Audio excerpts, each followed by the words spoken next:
Thank you for pressing start on episode 44 of Underplayed, KZUM's indie video game podcast. Today, we recap and reflect on the games of Season 4 and take a look ahead by planning our featured game roster for Season 5.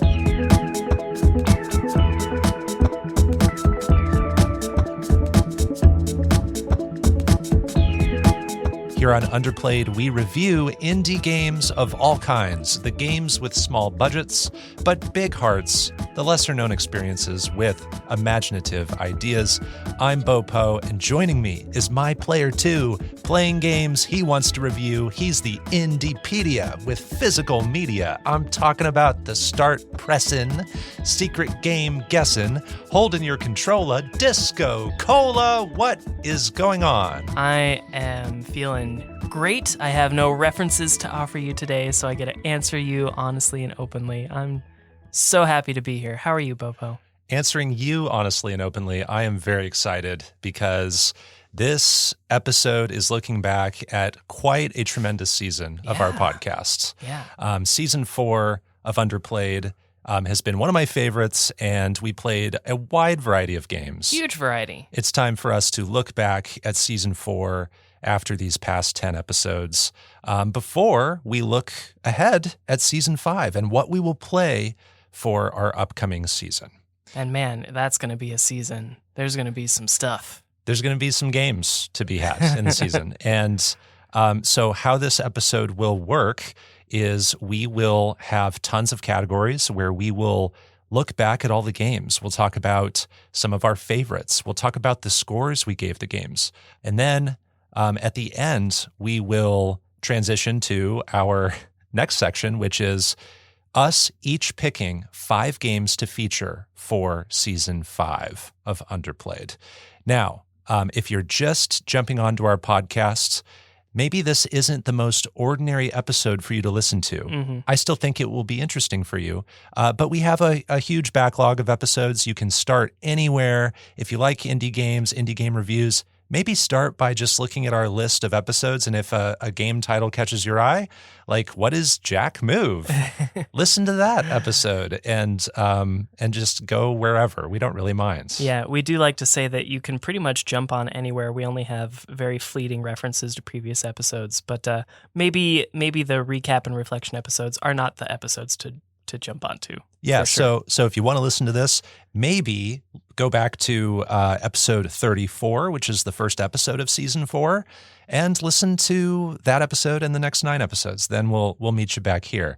And, ultimately, every season of our show where we're picking indie games, we're reviewing indie games, it's pretty much all arbitrary, right? There's no connection between featured game 1, 2, 3, 4, and onwards in a season, and all the secret games we pick. DiscoCola tends to pick secret games that correlate to our featured games a lot of the time. But other than that, we're not thinking at the start of the season, we don't think of an agenda that we have with trying to make these cohesively all fit together. And so you might look at this episode and go, well, why are you giving awards? Why are you ranking them? And really, it is just arbitrary. We acknowledge that. But we think this is a good excuse to look back before looking ahead. And it's just fun. That's just what we're doing. And so this episode might be a little messy while we gather our thoughts. This is probably like the episode we prepare the least for, but it's also the episode we prepare the most for. Yeah. In a weird way. It's true. Like, we don't have to play any games for the episode, but we also are just like taking probably not more notes, but just like sifting through a lot more different pieces of data. Yes, and this past week, I don't know about you, but I've been just trying to think back to the Cult of the Lamb episode and every episode in between. And some games are more immediate in my memory. And so I'm trying to maybe push away that bias as best I can. But I'm curious, how are you feeling now after the first 10 episodes of Season 4? How are you feeling about the podcast? What's going through your mind heading into this episode? I don't think I've ever felt better about the podcast. I think if this season had like a keyword on like its trading card, the Season 4 trading card would just say momentum, and we would just be the picture of us smiling. We've played a lot of awesome games, games that I love, games that I want to try because of you. And there's just, so much great stuff happened this season.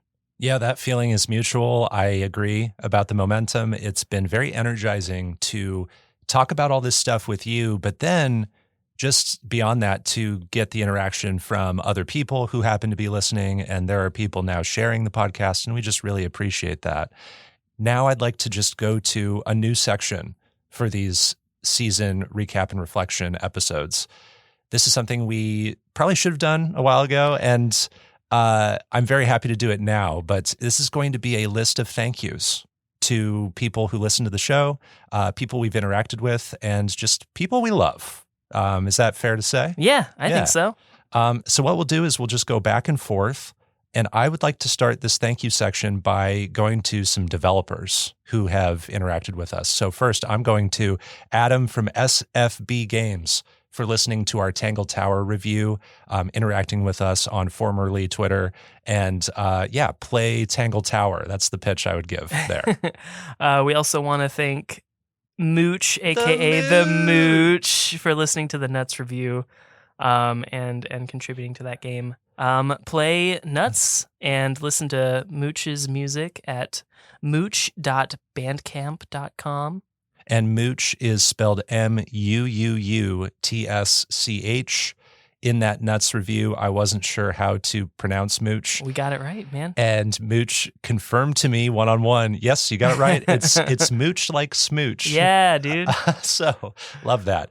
Next, we want to thank Logan Hayes for listening to the Pedestrian review and contributing to that game. Logan Hayes is the audio designer and composer for the Pedestrian. So play the Pedestrian and listen to Logan Hayes' music. I want to thank Long Hat House for retweeting our Dandara episode. That was such a great review for me to go through. So play Dandara and then play Dandara again. And I know that game's now in like your top 100 games list, so it's a very important one for you. And then we want to thank Studio Pixel Punk and Ed Paris of So Romantic for retweeting the Jack Move and Unsighted episodes. So definitely play Jack Move, play Unsighted. We love those developers. And then Giant Squid's Abzu account retweeted our Abzu episode. So check out Giant Squid.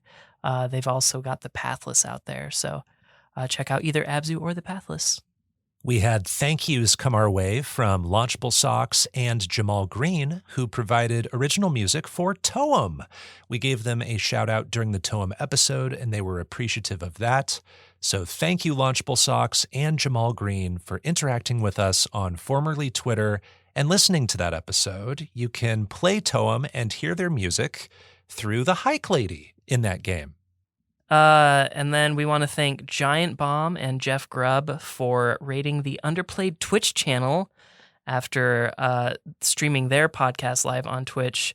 Because of that, we had like a few hundred extra listeners just pop into our live stream of our Into the Breach episode. Yeah, and I've followed Jeff Grubb for a while. He's from Giant Bomb, and this was something that meant a lot to both of us. So they are at twitch.tv/giantbomb. Next, we want to thank Angel Issa from Indieverse for adding Underplayed to a directory of gaming content creators. From what I understand, they also have a directory of just indie game developers as well. But Indieverse focuses on, obviously, indie games, and you can check them out on formerly Twitter and probably other places at Indieverse_X. So Indieverse being one word. And then Bopo and I had some time to stream our co-op game, Cuphead, episode 10 of season 4. And we want to thank Michael Gretsch Jr., that's his Twitch username, for giving us some Cuphead advice while I was being carried by Bopo. So yeah. Thanks for the help. A lot of Miss Chalice-focused advice that you both took and left. But thank you nonetheless, Michael, for your assistance. You got us through. Next, we want to thank Big Sandwich TV for being a good friend of the show and joining us on stream when we're talking about Cuphead and playing Cuphead. Follow him at twitch.tv/BigSandwichTV. He's been playing lots of games that relate to our world, has been playing Hades recently, Yeah, dude. in part because he listened to us review Hades, but he also plays tons of other fun things like Hearthstone and Banjo-Kazooie. He's got a great variety with his streams. His thing, like his Mega Man is Spyro. He has like all of the Spyro games, even like the GBA stuff. Hell yeah. Good stuff. That's awesome. I want to thank our friend Amy for sharing our podcast with the Party Invite communities. That was a while back, but you've got us some lifelong listeners out of that. So thank you, Amy. Yes, and one of those lifelong listeners is Thomas Egan. Thomas has been listening to and sharing our podcast with the Party Invite community, and he's been interacting during stream during our Twitch broadcasts. He called Underplayed one of his very favorite gaming podcasts.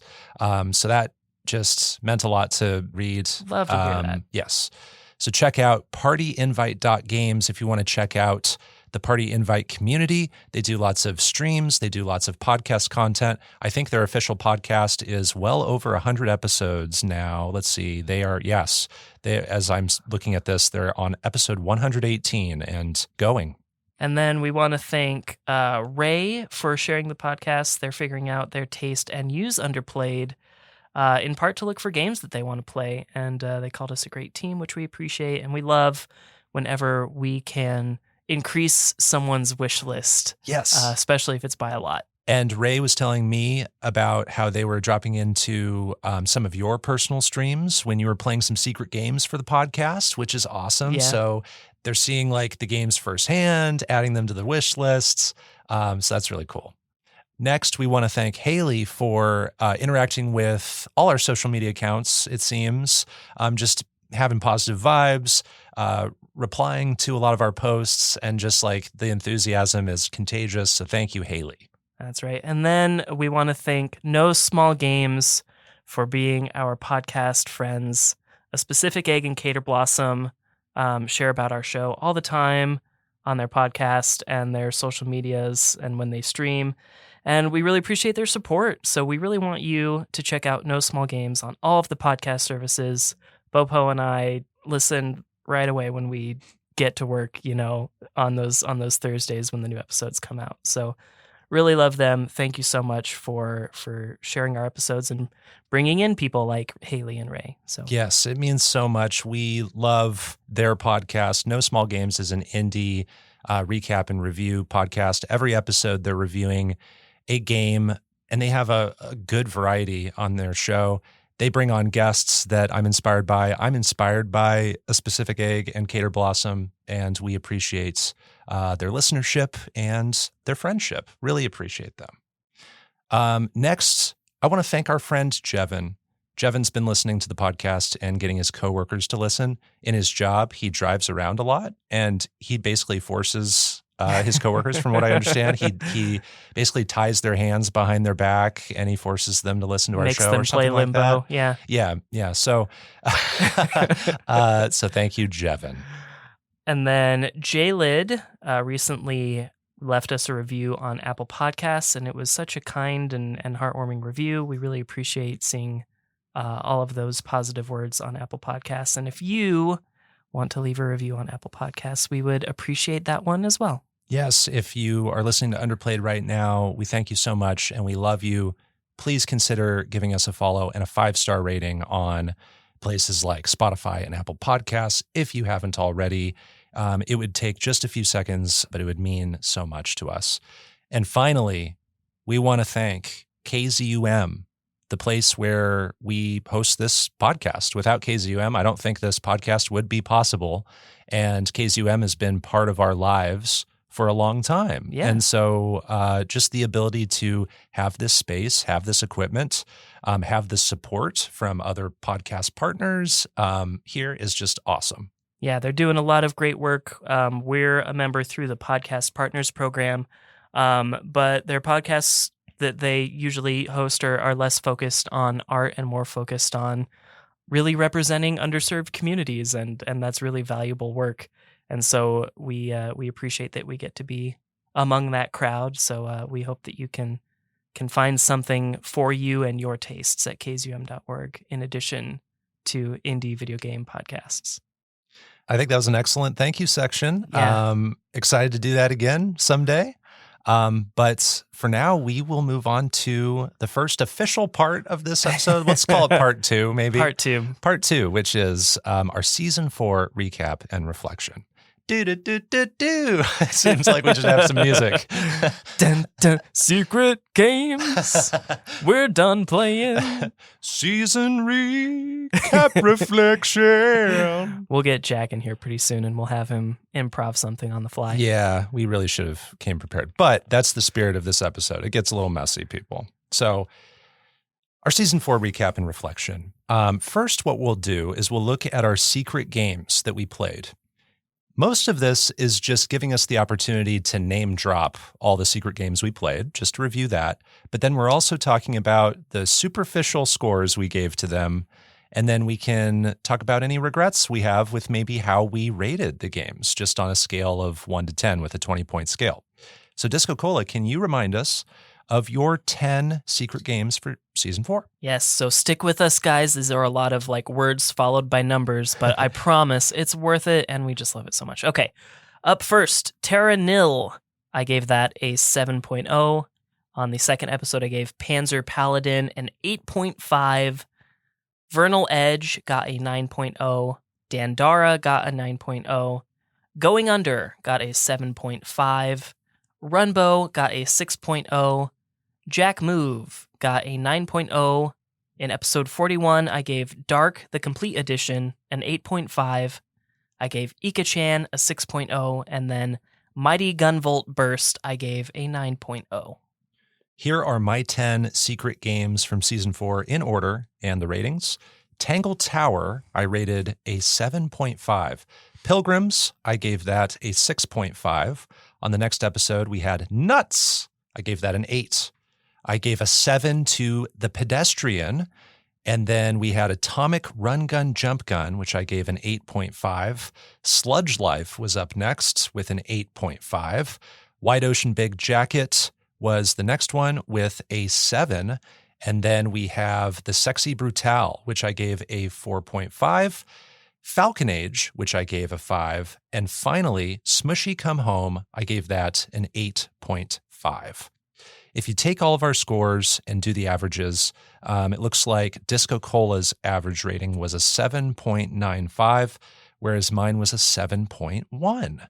So as you look at these games, just talking about the scores, any regrets you have, anything you would change, bump up or down? Well, I think we both played a lot of really great secret games this season. I feel pretty good about the scores I handed out. I think I've got a good baseline for scoring games at this point, whereas maybe earlier seasons I was scoring a little high. But I've cooled down a little bit on Panzer Paladin since playing it. I have played a lot of other really great Mega Man likes this season, including stuff that wasn't a part of the Underplayed season. I don't know if I would change the score, but I did shift it in my top 100 list. Okay. So not a ton of change there. And when it comes to any score regrets I have, usually I feel like going down a little bit just because I'm coming down from the excitement of immediately playing it, and now it's been a few weeks or months, and I now realize, that's where it rests with me emotionally. But I'm actually feeling regretful the other direction, where I would maybe bump some of these up after thinking about it. I love that positivity. Yes. So I can think of 2 in this category. One being Sludge Life, because when I first played that game, I was contemplating giving it a 9. Yeah, and then I I went down to an 8.5 because I think I was thinking about how the last half of the game felt for me, which was making me run around a little bit and find what I was supposed to do. But then my memory of it is just so much focused on the positivity, the style, the identity of the game. So I would bump that one up just a little bit to a 9. And we're still going to keep these scores as we rated them originally, just for the record books. But the other one I would bump up is a game that I said I probably wouldn't be thinking about in a few months after playing it. And now I'm suspecting that won't be the case. I would go up to from a 7 to a 7.5 or maybe even an 8 for Wide Ocean Big Jacket. I knew it. Because it feels consequential, but it also feels like, oh, this is such a short sit that I don't know that it will make an impression on me. But the more I think back to our season, the more I'm thinking of the characters and the moments and the conversations from Wide Ocean Big Jacket.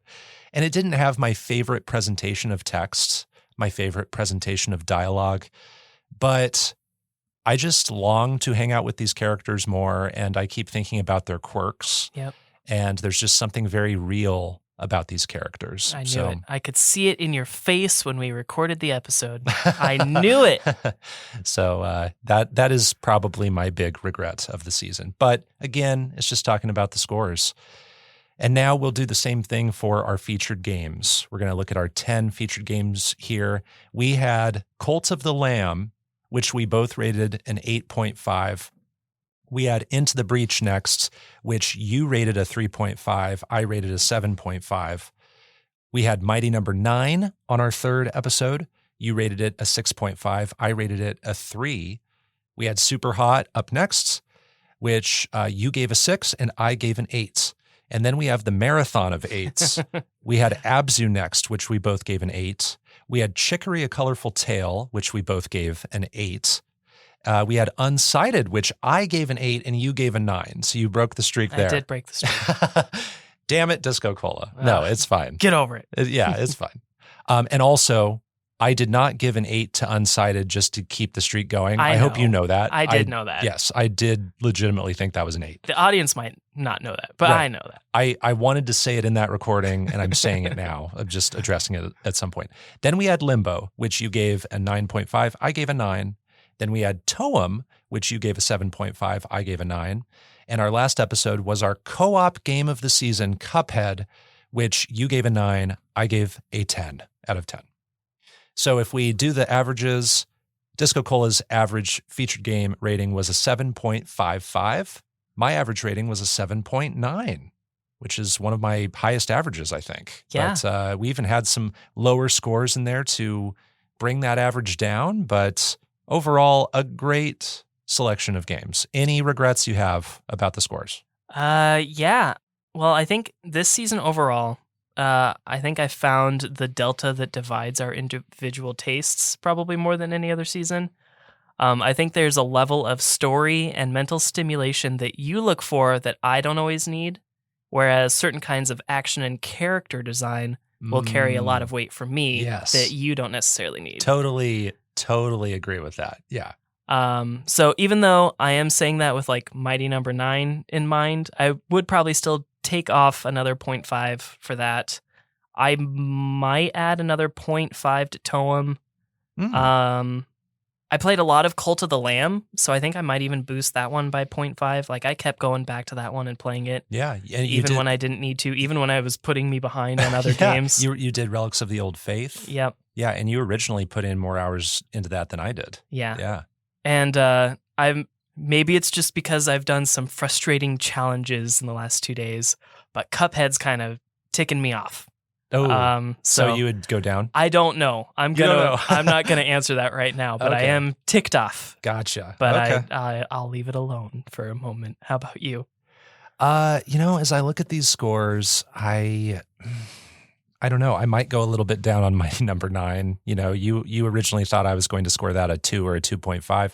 I could see a 2.5 for it, but when you're that low at a 3, like you're kind of sending the same message. But you can listen to my review of that if you want to know more about that. I really dug your 9.5 for Limbo, and I love that game. I really only had 1.5 complaints for Limbo, so I could go up to a 9.5 on it. Chicory, A Colorful Tale has been a very powerful experience to think back to. Yeah. And I gave it an 8. I could go up to an 8.5 on it, maybe a 9. Yeah. It's not my favorite game to control. But then again, what sticks with me are the themes and the characters and the emotions. And possibly spoilers for the rest of the episode, but that's the one that I think back to a lot too, more than most of the other featured games. Okay. But I do remember how much I didn't like actually controlling a lot of chicory. So that's why I didn't put this one in my regrets. Okay, gotcha. But I understand what you're saying. Okay, I think that's all I have to say. Now we will get to probably my favorite category, which is the top 5 games we played this season. We've managed to gamify this within the episode too. It's kind of fun. Yes. So first, we'll just talk about the category as it originally existed. This is each of us ranking the top 5 games we played for this season. Each of us have played 10 secret games. Each of us have played 10 featured games. And we are going to rank our top 5. They can be a mixture of secret and featured games. They could maybe all be featured, maybe all be secret. Who knows? But we don't know each other's lists. This ranking right now is an emotional decision based on how we feel this very week we're sitting down to record. So you might ask one of us in another month, what is our ranking from season 4? That might change. And also, this is where we're disregarding our scores. Mm-hmm. So maybe DiscoCola gave something a 7.5, but he really feels like it is in his top 5, and he had tons of like 8s and everything above that. So that's why we addressed any score regrets up top, just so we could get that out of the way. So don't fret about the scores. We're just going with our feelings right now. So we'll share one game at a time, going back and forth, starting at number 5 and ending with number 1. And with each game, we'll talk about what we think about it, how it occupies our minds, and why it beats out other games. So I will start with my number 5. My number 5 game for season 4 is Smushy Come Home. Smushy Come Home is a great 3D adventure platformer. I think it takes inspiration from so many games and visual styles, and it distills all that down into an experience that just feels really good. You play as this mushroom trying to get home to its siblings, and the running feels good. The gliding is some of the most amazing gliding I've ever felt in a game, and you can upgrade the sprinting and the gliding to last longer. You use fish hooks to latch into walls and climb up to ledges. And you're in all of these beautiful forest areas filled with colorful characters and fun tasks to do. So for any platformer fan, I really strongly recommend Smushy Come Home. And it just came out here in 2023. So that's my number 5. Awesome. My number 5 is Mighty Gunvolt Burst. Oh, my gosh. That's the secret game you just did. Yeah, it's true. Oh, look at That's that. funny. I actually turned it on today. It's really fun. It takes my favorite sub-genre and just like brings it back to basics, but adds its own twist on it. And while I don't always love the customization feature that allows you to change your weapon in so many different ways for so many different situations, and while I don't like the titular burst combo system quite so much, controlling the game feels amazing.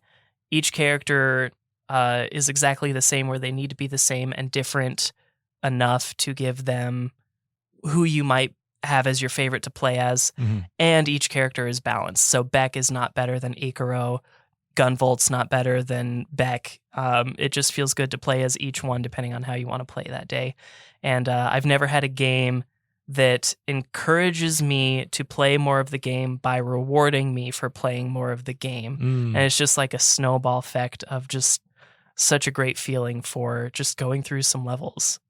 So I get better the more I play, and I love that. In a way, this one felt like it was redeeming Mighty Number 9, I think So that's the point. Yeah. It has to be. Yeah. Well, that's great. My prediction list for your top 5 is already wrong, but that's okay. My number 4 of season 4 is Chicory: A Colorful Tale. Chicory: A Colorful Tale, again, is a game that at first glance looks like a top-down adventure game about a dog painting a world. It looks cozy. It looks wholesome. And I can buy into that. You give me that pitch and I'm like, yeah, I'll play that. But then you start playing it, and you start playing as the dog who is named after your favorite food. I was Papusa in this game. DiscoCola was calzone. And Papoose starts talking to Chicory, the title character. Chicory is a hare who is now the mentor and like the someone looking after you and giving you advice about how to take on this big role that everybody looks up to. And the conversations with Chicory in this game were very powerful for me. This game explores creation and art and being someone who has to face expectations both internally and externally. And I think that expectation idea applies to pretty much everybody. I think everybody could get something out of this game. There might be a little bit something more if you are someone who creates things and puts art out there into the world. That's something I have to do for my job every workday of every week.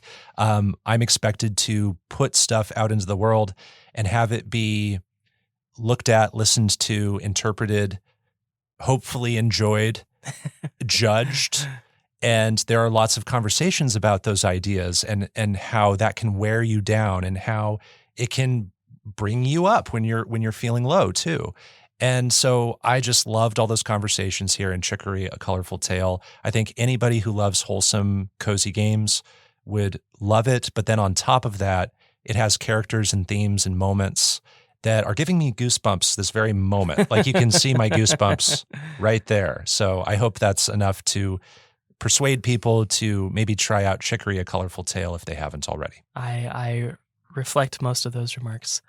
My number 4 is Unsighted. This is my most anticipated game of all time. I've never followed the development of a game closer.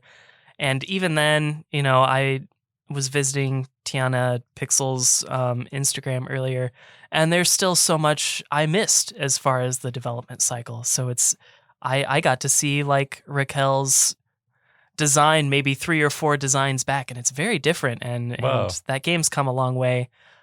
Definitely just in love with, at first sight, the visual style. I think it's so incredible. And I love how all of the momentum in the controls works.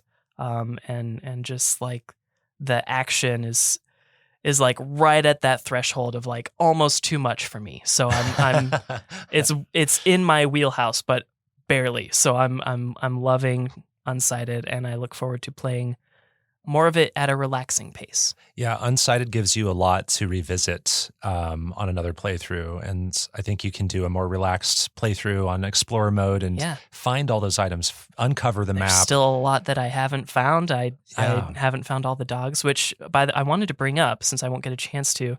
I pulled a Cult of the Lamb where I started naming all of my dogs after the Literature Club. Because I think there's only 4 of them. Yes, so I was there are 4. That's perfect. Literature Club. Yeah, let's nice. do it. Cool.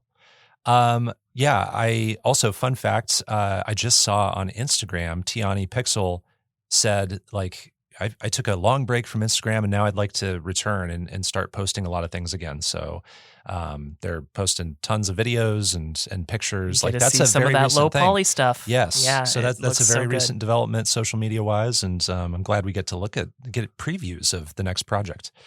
My number 3 game of season 4 is Cult of the Lamb. And I don't remember another game I've played in general that takes 2 disparate gameplay ideas and smashes them together, and that works so well together. You wouldn't think that a village management game and a dungeon crawling action game could come together and be such an intoxicating concoction, but that's what I find Cult of the Lamb to be. Every single moment in Cult of the Lamb, I am either taking care of my villagers or just trying to clean up their poop and do an upkeep and get them fed and collect the devotion, all that stuff. And then another moment I am down in the dungeon and I am collecting things. I'm battling the bishops. I'm getting the notifications that some of my villagers passed away while I'm gone. But I'm always making progress, whether I'm down in the dungeon or in the village, toward the other thing. You do one thing in this game, it assists the other side of the game. And that makes the game hard to put down. I don't know when I should end my play sessions in Cult of the Lamb. I just want to keep going. There's no like clear stopping points. And so I end up playing this game for like 3 or 4 hours at a time. It's hard to put down. It's very hard to put down. And on top of that, the characters are adorable. There are fun options for what sermons to pick, what rituals to do, and the game offers a good amount of challenge too. As someone who likes action games, I was, damn you, Kalmar, it's so hard, and you can go even beyond that into the DLC, which I haven't done yet, but I'm very much looking forward Look forward to to you trying that as well. My number 3 is Jack Move. Whoa! I really don't have a ton to say about this. It really just takes a genre that I want to love so bad, but I don't have the time to love, and just cuts out all of the stuff that RPGs don't always need and adds some just very small quality of life changes to the usual formula that just improves the experience for someone like me. And on top of that, I think the pixel art in Jack Move is just always on point. I love how it looks. It's really that straightforward, and it's really that simple to please me with an RPG in this day and age. So shorter RPGs, beautiful pixel art, please do it. Yeah, you showed me the trailer for this when you reviewed it, and it looked so great. It just a lot of the flourishes looked really fun, and I'm all about shorter games that are in a genre that are traditionally longer. Like more of that, please. Yeah, absolutely. On to number 2s. My number 2 of season 4 is Sludge Life. Sludge Life is so self-assured in its style. This is a nasty game. This game has tar everywhere. This game has characters that are a little off-putting, but they have a lot of style to them. And this is where you're playing as a graffiti artist, a tagger, trying to make their mark on the world. And you're kind of trapped on this island, and you're hopefully looking for a way to escape. There's this corporation called Glug that's in control of everything, and there's an interesting story with them. But I loved poking around this world. It's all about jumping on structures. It's about crawling through small spaces, finding little nooks and crannies, and looking for these like exploration tools that help you find more places. And you're just trying to spread your graffiti around and figure out what makes this world tick. And all throughout, it just has this personality that's unlike anything I've ever played. And again, I keep thinking back to it for sort of the mood that it put me in. And it is a disgusting game, but it's also really chill. It's kind of mundane in its nastiness. And I find that to be an interesting intersection. I think other games would maybe try to be nasty like this, but they'd also be very loud and arrogant.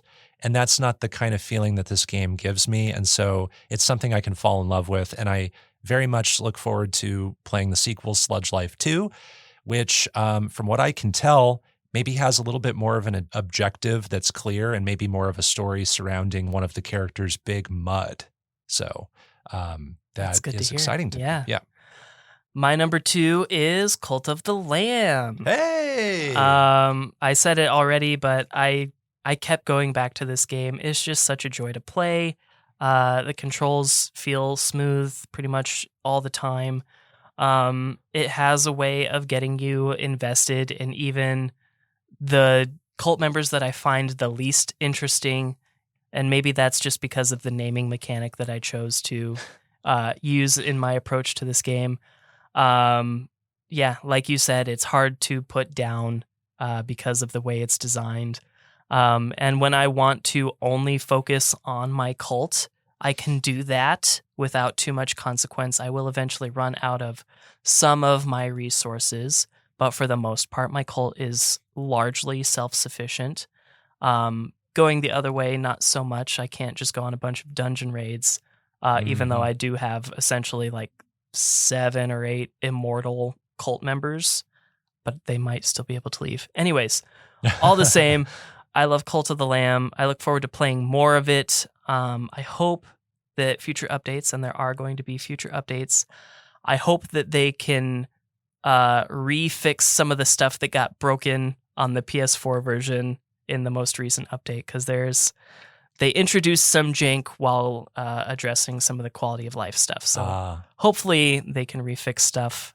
But Cult of the Lamb's my number 2. Yeah, it feels like this is a game that will just keep getting updates and surprising updates. I don't know if you saw the collaboration Yeah, I that just did. got announced Yep. with Don't Starve. Hmm. So I expect more of that kind of thing. It's maybe not always going to be a tremendous like DLC package, but I'm all for that. Like keep supporting the game, keep doing fun things, playing with it, tweak things.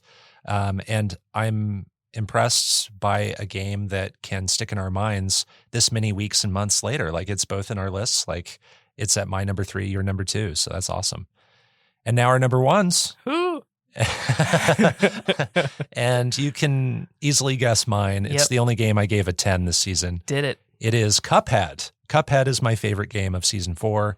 Cuphead is a very important game to me because it is the combination of amazing visuals, amazing sound, fun gameplay, addicting, just one more try of like action, platforming, and run and gun stuff. And a lot of people, that's not their thing. I totally understand that. But I love these arcade games where I am feeling myself getting better. One of my favorite things about video games is how they make us feel. And I love when games make me feel like I can do something that I wasn't able to do before.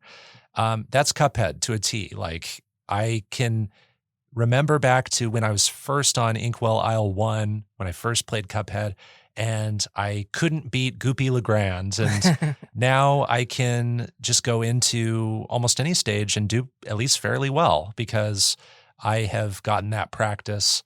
And I loved playing this game with you. This was our co-op game. We streamed it. We did 5 sessions that were each multiple hours long. I had fun the whole way through. I hadn't had the full co-op experience from start to finish in this game before, and that just gave me a new level of appreciation for Cuphead. So that's a big reason why I'm picking it too. Hell yeah. My number 1 pick is Dandara. Nice. I could have guessed that was the one left in your list. When I think back to our season, one of the things that I do a lot when I talk about Underplayed is recommend games that are specialized to people that I interact with. And the one game that I recommended more than anything else was Dandara.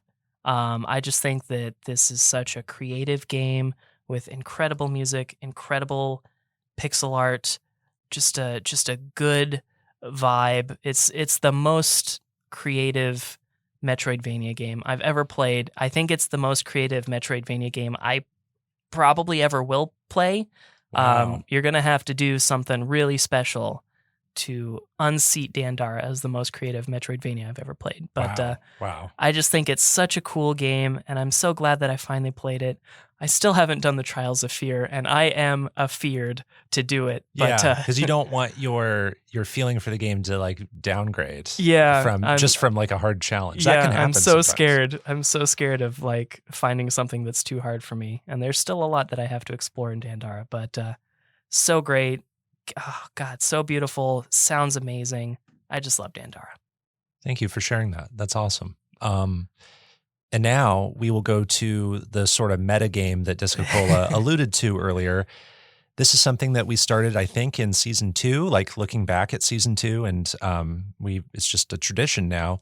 But we like to predict what the other person's top 5 might have been. And so I will just say that my predictions were pretty okay. I got 4 of your games. Oh, that's great. Let me see here. I got 4 of your games, but they're not in the right spots. So again, could you just run down your actual top 5? Starting at 5? Yeah, sure. Mighty Gunvolt Burst at 5, Unsighted, Jack Move, Cult of the Lamb, Dandara. And my predictions were number 5, Jack Move, which was your number 3. Dandara at number 4, which was actually your number 1. I thought Cult of the Lamb would be your number 3. It was your number 2. And then this is one I totally got wrong. It's not even in your list, but for your number 2, I predicted Vernal Edge. That's a very good guess. Okay, thank you. Whereas your list had Mighty Gunvolt Burst at number 5. So that's the game that swaps.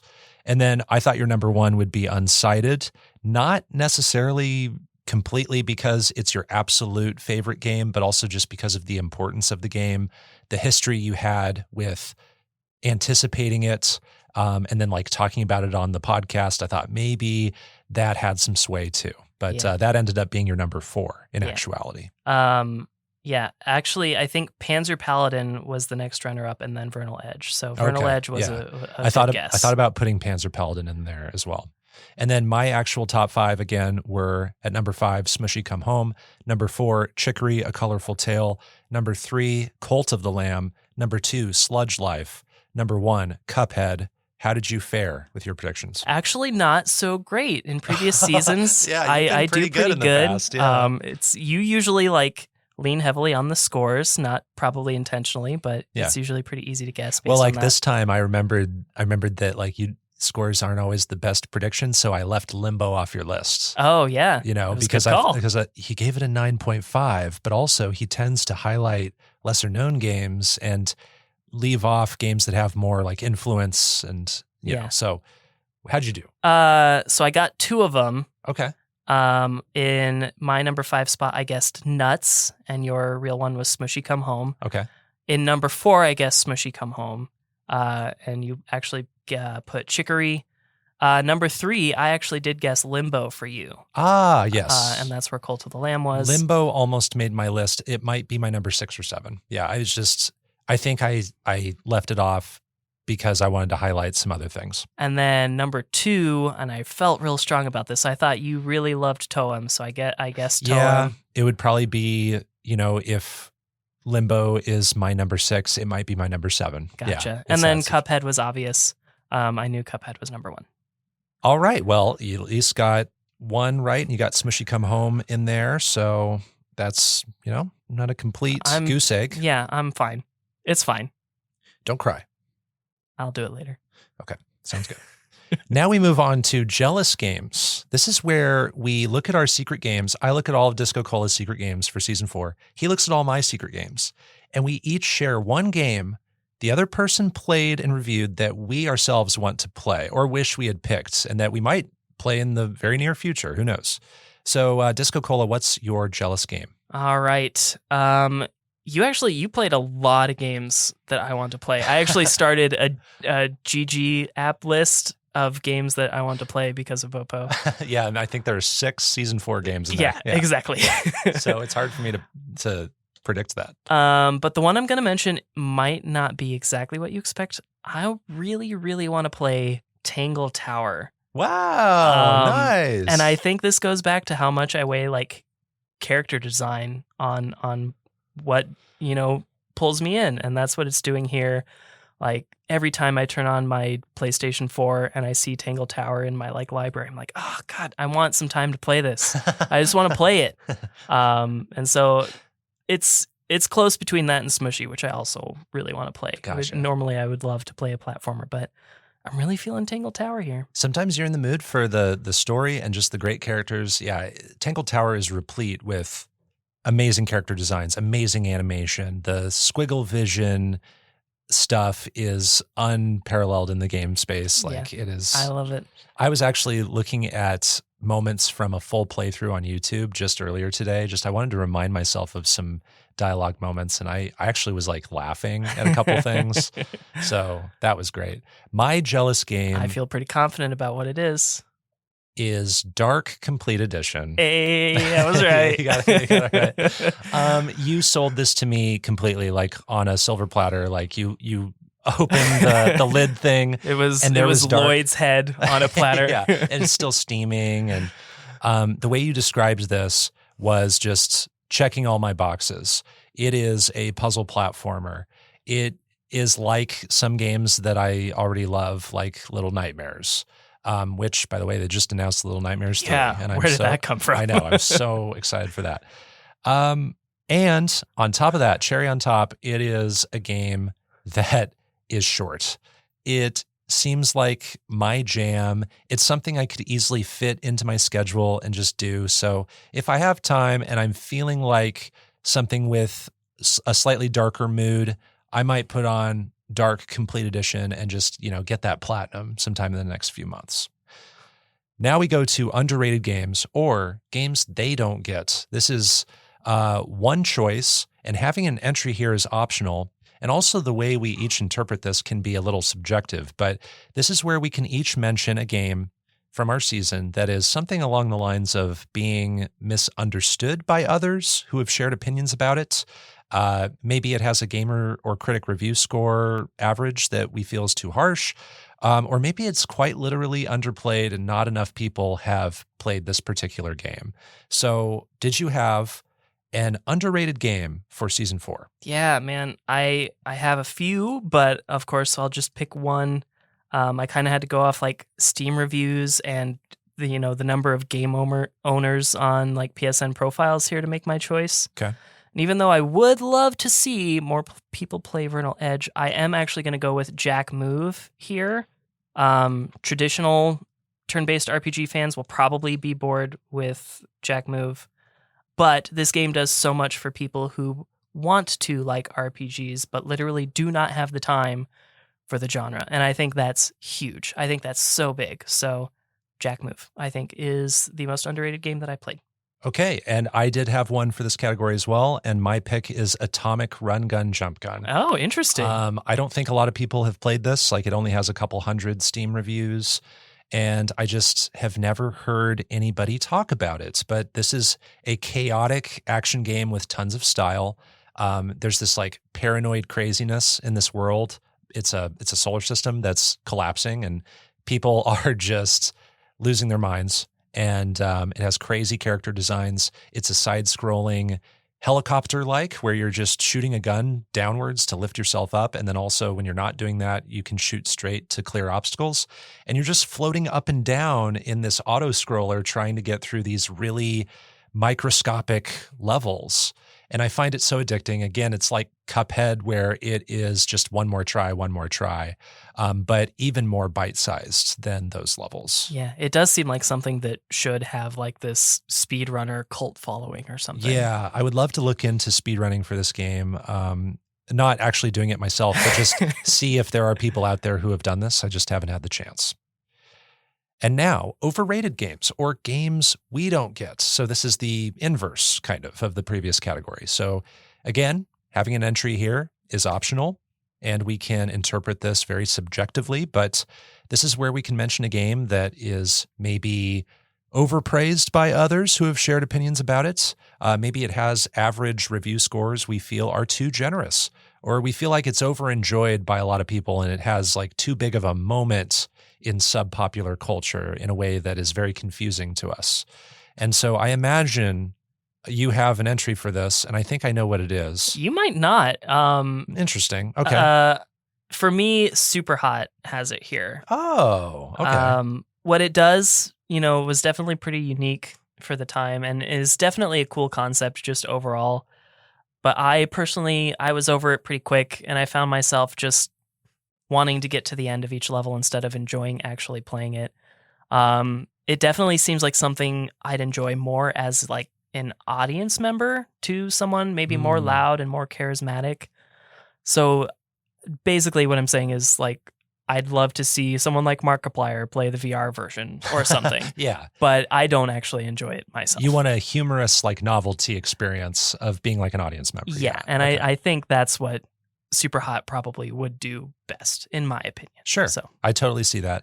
My pick for this is not a super passionate pick, but I'm going to put Into the Breach here. And this is what I thought you would pick. Oh, yeah, obviously. Yeah. Because you gave this game like a 3.5. Yeah. I gave it a 7.5. So I actually did give it a fairly positive score. I liked playing Into the Breach after a certain time, but I just noticed that this game gets all these like awards. Some people, it's like their favorite game, I think it definitely can be for people who love strategy games. But I don't think it is a perfect game. I think it is a very hard game to get into. It's not a very rewarding game. It takes a lot of effort to get completion. It's punishing. There's a lot of trial and error.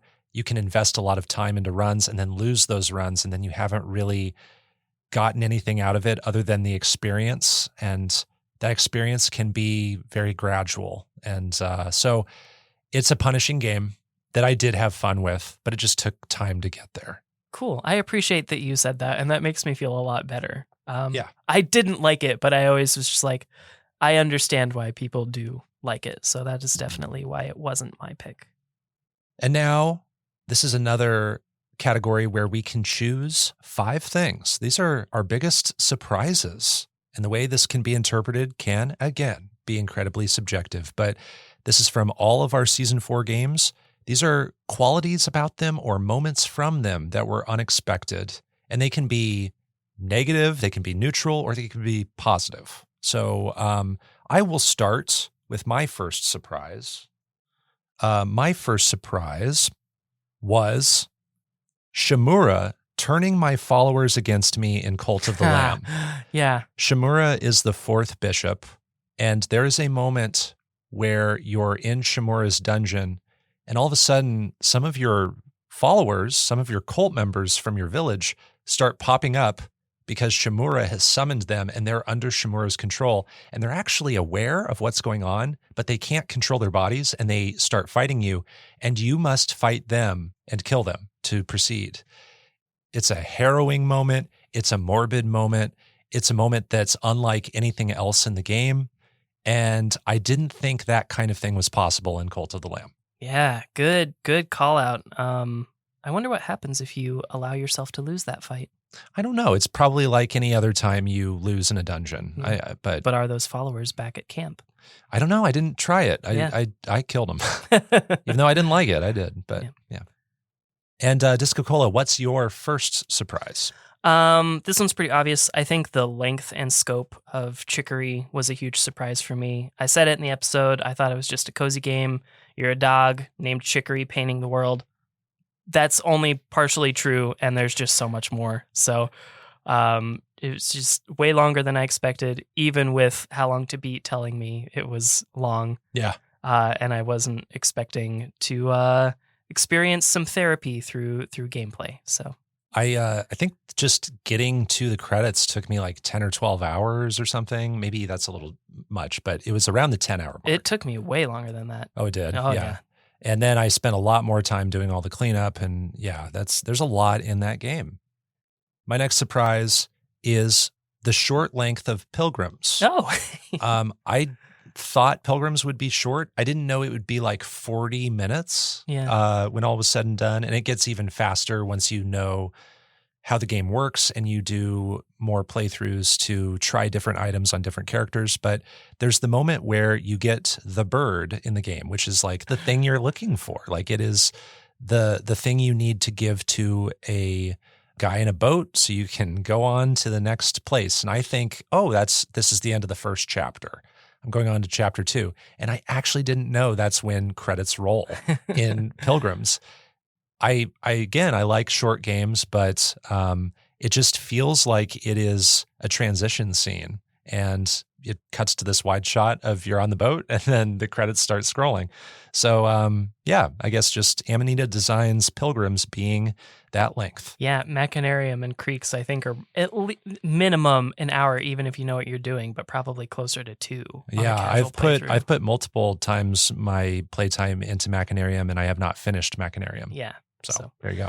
My next one is the fake out ending of Going Under. So I guess this one's also kind of length related, but just getting to that end point, and then all of a sudden, all of my coworkers are also underground and essentially the same kind of company as Joblin and Winky, and having to essentially go through the whole game again, but harder. That's wild. Yeah. That's so wild.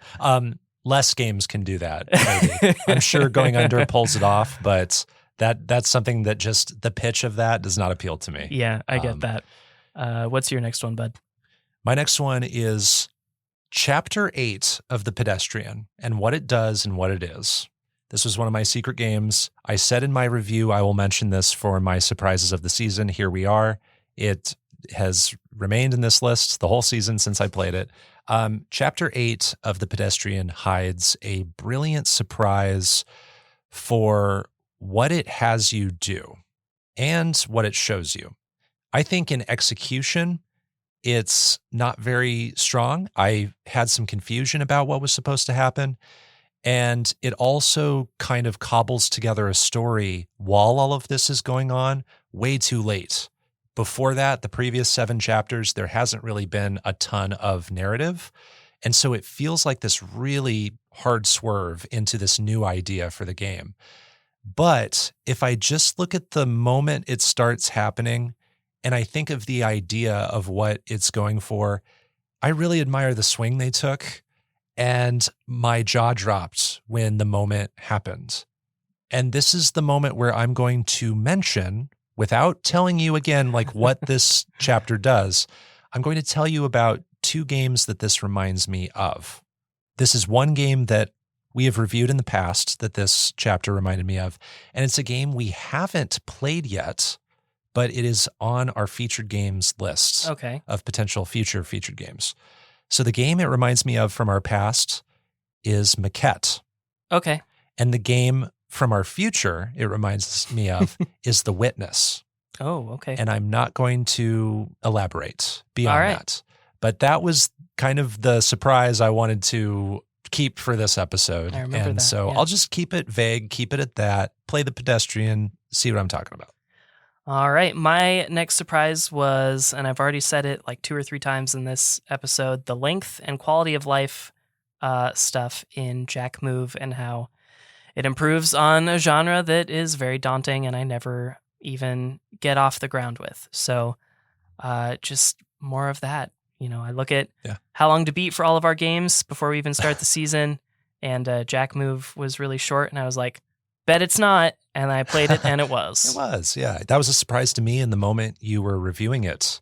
You know, like 8 hours? That's crazy. My next surprise is very similar to what you said earlier about Chicory, A Colorful Tale, but I chose something very specific. It is Chicory is not the dog in Chicory, A Colorful Tale. Huge surprise. You look at the cover art for Chicory, A Colorful Tale, you see a really cute dog. You see the word chicory right next to the dog and you go, oh, that's chicory. It's not. That's it. That's all I have to say. Yeah. Okay. My next surprise is how much I'm enjoying Mighty Gunvolt Burst and how forgiving the ranking system is. This game comes from Inti Creates, which did Azure Striker Gunvolt, which has one of the most punishing ranking systems of any game I've ever played, and I am so overwhelmed by trying to get S ranks in that game. But Mighty Gunvolt Burst gives you S ranks at a very reasonable level and doesn't even ask you to even attempt that if you don't want to. There's no reward for it. It's for you to do if you want. And I love ranking systems like that. More of that, please. Yeah, that's a good positive surprise. Thank you for sharing that. My last surprise is the twist at the end of the Sexy Brutale. There was actually originally another surprise in this slot, and I have to go with my gut, go with my heart, and choose this Sexy Brutale moment instead. Even though I didn't love this game a terrible amount, the end of this game has a good surprise that really got me. And it kind of was the strongest story moment for me. I think this game actually ends quite strong story-wise. And I didn't expect that. And there are so many movies and I've seen and games I've played where maybe a game starts really strong or a movie starts really strong and it ends weak. This is a game that just on the narrative side, it actually kind of starts weak and it ends strong. And I find that fascinating. So that's sort of what I think back to when I think of the Sexy Brutale. Nice.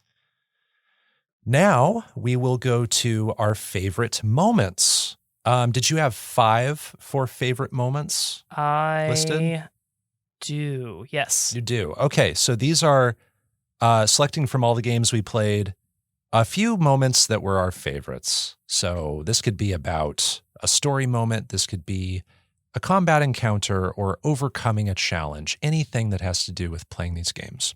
How about you start with one of your favorite moments? All right. One of my favorite moments, thinking back to this season, is singing with Chicory in Chicory, A Colorful Tale. Great pick. I think it's a lovely moment. I think it's a song that shouldn't sound good, but it does. and just something I wasn't expecting to do in Chicory, A Colorful Tale. Awesome. I think I might have originally had this in my list, but I swapped it out because I suspected you might mention something from Chicory, and I just this was the category where it was hard to narrow down. But my first pick is hearing alibis in Tangle Tower. When you talk to all the suspects in Tangle Tower, they will talk to you about themselves. They'll talk to you about what happened on the night of the murder and like what they were doing. And when you ask for their alibi, they'll give you a story that's actually quite lengthy. You're sitting there just listening to them tell this front to back story, and the screen transitions to this map of Tangle Tower, and you see little figures of the people they're talking about running around, reenacting the whole scene.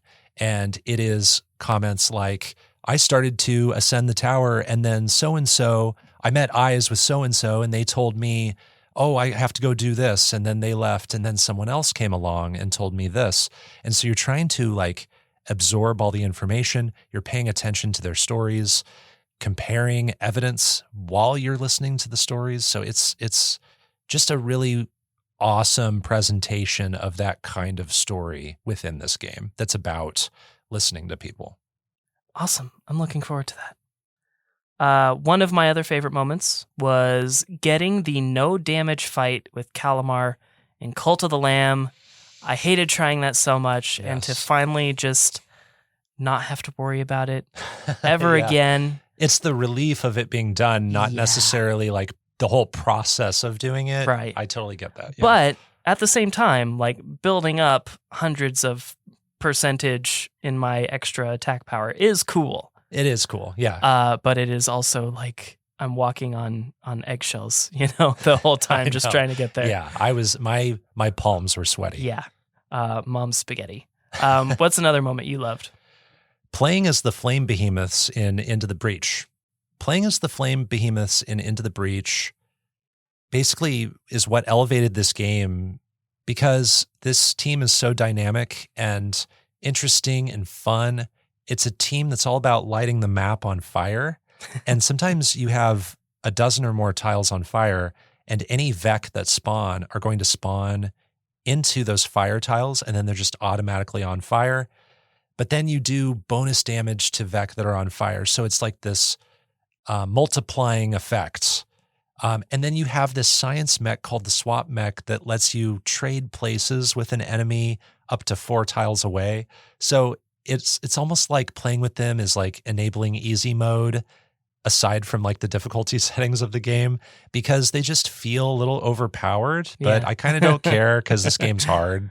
But yeah, I wouldn't have enjoyed the game as much without the flame behemoths. Awesome. My next moment that stands out is being battered and torn and then reaching the end of Abzu with the shark. Nice. I think that's just a beautiful moment, a great resolve, and we took on probably much more than we intended as we set out on our journey. Yes. And I think that's so cool. Yeah, that journey with the shark is something else, and kind of a surprise. I think that's the surprise I eliminated from my list to make room for something else. I think I had that on there too. My next favorite moment is the end of Nuts. The end of Nuts is a series of visuals that just stick in my mind. A lot of it is just sort of emotional based on what you're seeing. There's not a lot of narrative being talked at you, but I think this game says a lot without saying anything at all with those visuals. It's a series of moments that make me think about the themes of the game and what I think the game is all about, what it's trying to say. So I think this game ends strong, and it ends in a way where maybe I might have an interpretation about it. Maybe your interpretation will differ. Mm-hmm. And I think that's fascinating. So what's your next one? My next one, and this may surprise you, is jumping through the scaffolding in that one level of Super Hot. Oh, okay. It's a very specific, fleeting moment. Okay. But like at the start of the level, you start the level and you jump down and there's a guy already in the scaffolding. Mm-hmm. Okay. What do you love about that? I don't know. It just was like really cool visually to do that. It seems like if I were in an action movie, that's the move I would want to do, Oh, is just jump through this scaffolding and then get into the building and dispatch red men. I remember in our review, that was one of the few levels you actually remembered. Yeah. And I can definitely see why. It's unique. And that room that comes after the scaffolding is hard. Yeah. It's very hard. I took a lot of attempts, a lot of deaths on that. My next favorite moment was going to be something more specific from White Ocean Big Jacket. It was going to be the campfire story that the character Ben tells. But I'm actually going with something more understated that happens at the end of the game. And it's when they're packing up their campsite and the game is about to end. There is something at the end of White Ocean Big Jacket that feels unspoken. There's something about the end of the game where the characters know that this camping trip is about to end, and they're having great conversations with each other. They're talking about how poorly they slept. They're talking about how their bones hurt from sleeping on the ground of the tent. But there's this feeling I have that all of them feel like they want to say something and they maybe don't get to say everything. And I think they all sort of realize that this is the last time they will do this. Mhm. I think the adult characters like Brad and Chloanne, they will go on more camping trips. They might even invite their niece Mord. And if she's still dating Ben, he might come along. They might actually do this activity again, but it won't really resemble this exact trip. And I think it represents moments from our life where we might reflect on a certain time in our life and realize this exact way this is happening is here and it's never going to exist again. And so it's a feeling of these characters. It's a feeling of me, the player, and how I feel about these characters too. So it makes me long to hang out with them more. And I think it's just really beautiful and understated. And so I think it's also just kind of a summary of a lot of the ideas of the game. Wow. Yeah. That was beautiful. Thank you. What's do you have one more? I do have one more. So let's just turn in the 180 direction. My last favorite moment was turning off Into the Breach for the last time. Love it. I love that that's off and I'm not looking back. Oh my gosh. And I have not been that mad since. Yes. Okay. Totally understand that. And yeah, again, these can be like about things that were awesome or just things that were bad that ended. I've had those before. My last favorite moment was getting 100% in Cuphead. I did that to sort of prepare for our episode, and I got all the DLC trophies more than a year after the DLC came out. I had started the DLC trophies and got most of the way, but then I kind of burned out. And this podcast was a great excuse to return to those challenges. I got the S rank on a DLC level, just did everything. I already had the platinum, but I was challenged. I felt good after I got it all done. And then part of this is also just earning trophies with you on your profile too when we did the co-op stuff. So it's kind of a cheat answer. Yeah. But it's fun to earn trophies in Cuphead for me. Yeah, I'm on my way. I've just got one more now. Yeah, you have to do just the expert playthrough in the base game, which it takes time, but I can tell. You have all the practice now. You just need to do it. So there you go. And now our favorite characters. We can choose up to 5 characters who are special to us from all these games. Can you start this one? Yeah, my first one is Vernal from Vernal Edge. She's very sassy and vulnerable, and whenever she's talking, I am at least grinning, sometimes laughing, and I just love her so much. Would you say that she's also vulnerable? Boo. Yes, I would. My first favorite character is a little bit of a cheat, but they go hand in hand. It's Grimoire and Sally from Tangled Tower. Heck yeah, bro. These two lead this investigation. They're the characters you sort of play as. They're the protagonists, and they play off each other so well. Grimoire is goofy. Sally is wry and like even keeled. And I love these personalities that just seem like they would clash, but they actually complement each other super well. And they're both making me laugh. Like Sally just throws out these like sarcastic comments that make me laugh out loud. And then Grimoire is shifting between being like this confident investigator, like I'm the detective and I know what I'm doing. But then another character who's a detective, Detective Hawkshaw, will come along, and she is actually like a professional detective. She's a private investigator. And she goes, like, I've finished 314 cases, or I've solved 314 cases. And Grimoire goes, 300? And she goes, and 14. and there's other moments where Detective Hawkshaw looks at his case file and she goes, this is a mess. You call yourself a detective? And he goes, I like to have everything sort of spread out in front of me. It helps me think, And so I find them charming. I find them funny all the time. Awesome. My next favorite is Beans from Chicory, A Colorful Tale. Yes. I think they're so great. They run the orphanage. Yeah, this is the character that's collecting all of the kids. And I often identify with like sort of reluctant altruism, but it's like Beans isn't reluctant about it. It's just like a natural thing to take on all of these extra children. It's just like, of course I would do this, but it's not even like a point to brag. It feels like their personality. Yeah. Like it feels like they were born to do it. Yeah, exactly. So Beans from Chicory. Nice. My next favorite character is a small like side character from Cult of the Lamb. It's Plimbo. This is the grasshopper smuggler that you meet fairly early on in the game. They have a side area you can go explore. And I mostly just love Plimbo for the design and like how he sounds, and he's got a mustache, and he's got all these limbs just like floating out there, and he's like, how be badauba, and babu shmabu, like that's how he talks. It's like, who talks like that? Plimbo does. You're easy to please. Yeah.